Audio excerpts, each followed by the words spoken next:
Give yourselves a big hand. That was great. Thank you for your patience while we experiment with room layouts and our new sound system. I think I may be a little... Am I okay? Okay, because I started doing weird things and had to turn off.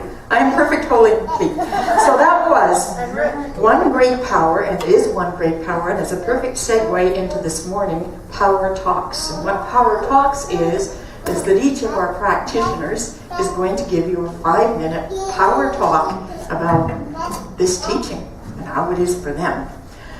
And I wanted to take a little minute to do that because I'm a practitioner too, you know.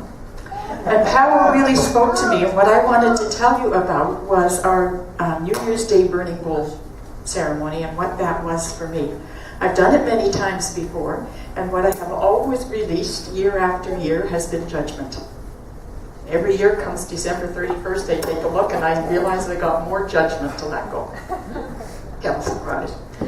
But this year, something else came up. And for me, it was control. Oh, anybody here a control freak?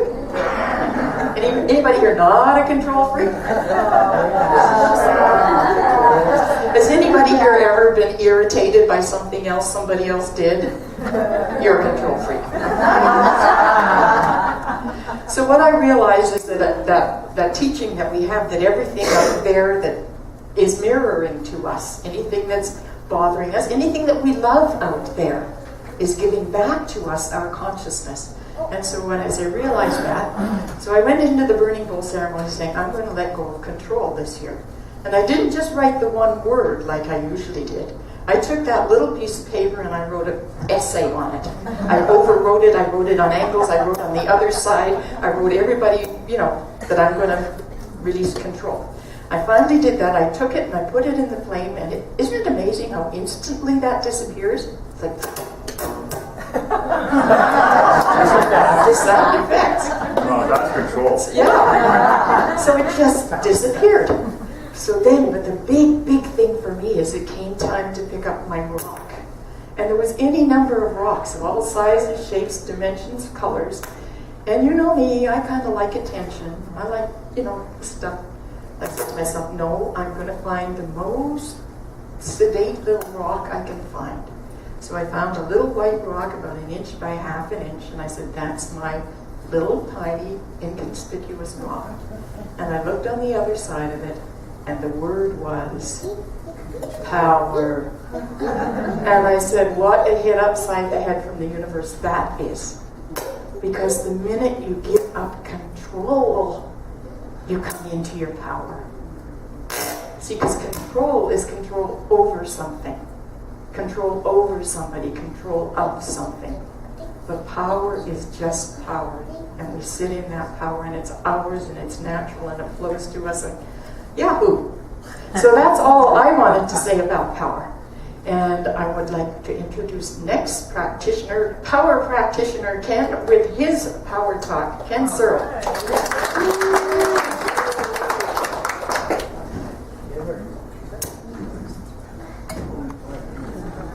Nobody sit there. So my talk is called Heart Words.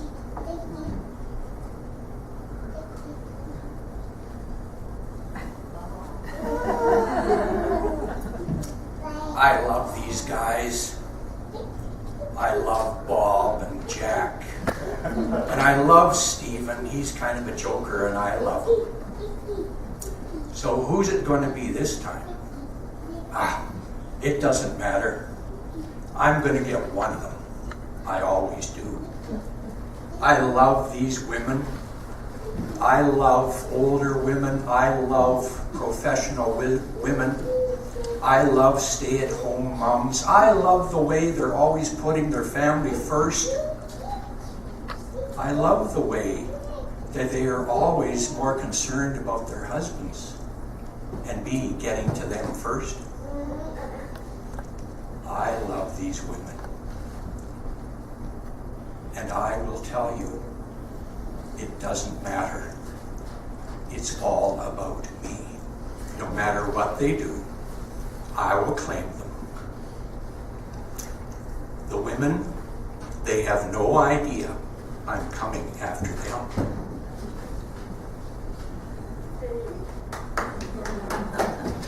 There we go.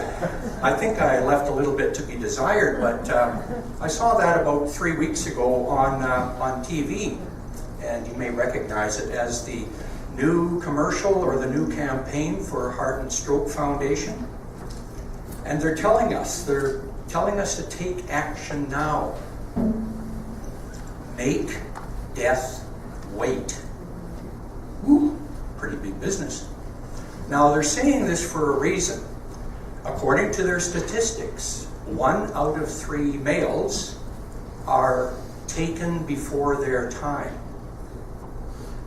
And that heart disease, heart stroke circumstances are the number 1 killer of women. You're looking at the stats, maybe 26% versus 22.5% for all cancers. So they've got a message there. They've got the statistics.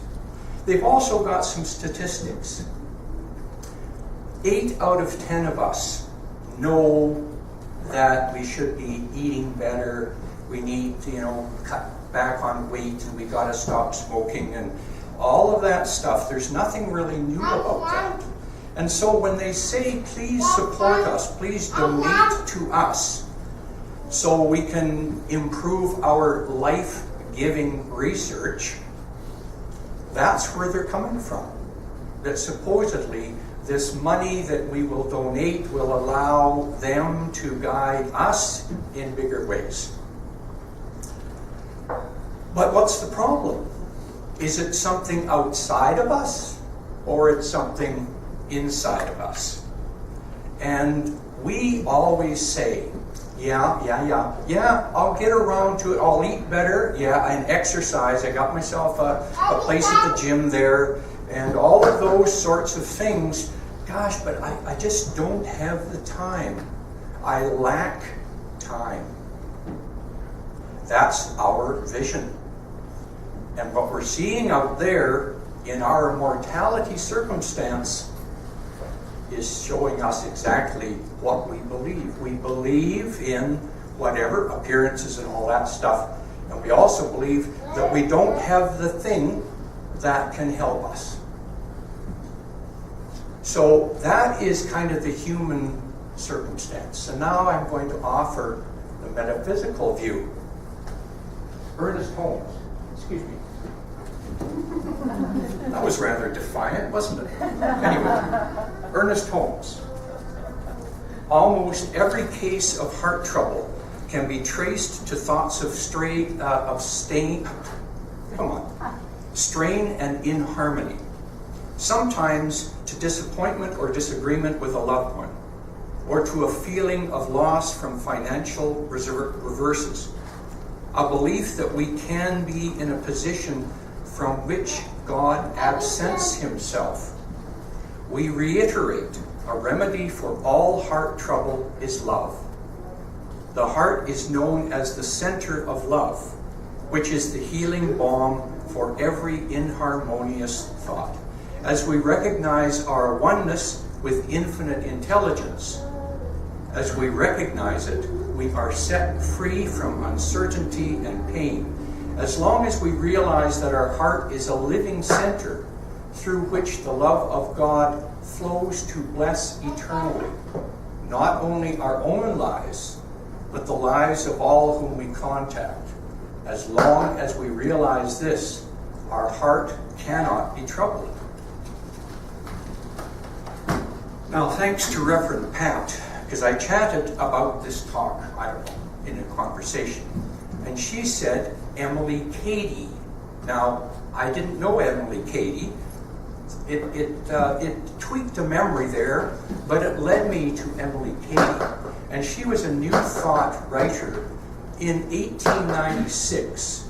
This gal, who was one of the first homeopathic physicians in the United States in 1871, in 1896, that's about 115 years ago, she wrote a book called Lessons in Truth, which is now a foundational document in Unity Church.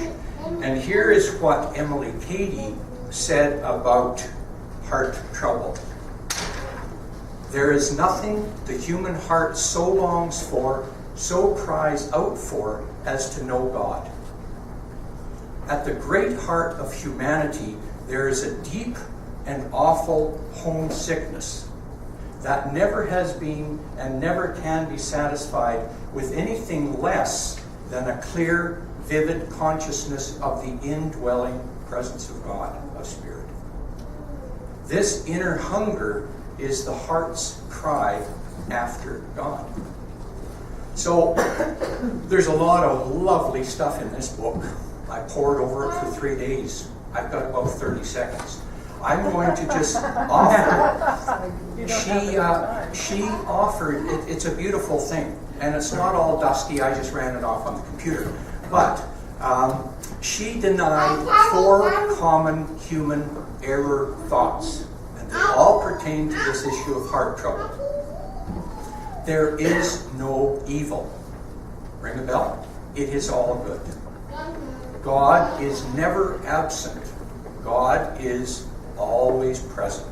100% always right here. Pain, sickness, poverty, old age, and death are not the truth of us. They are facts, but they are not real.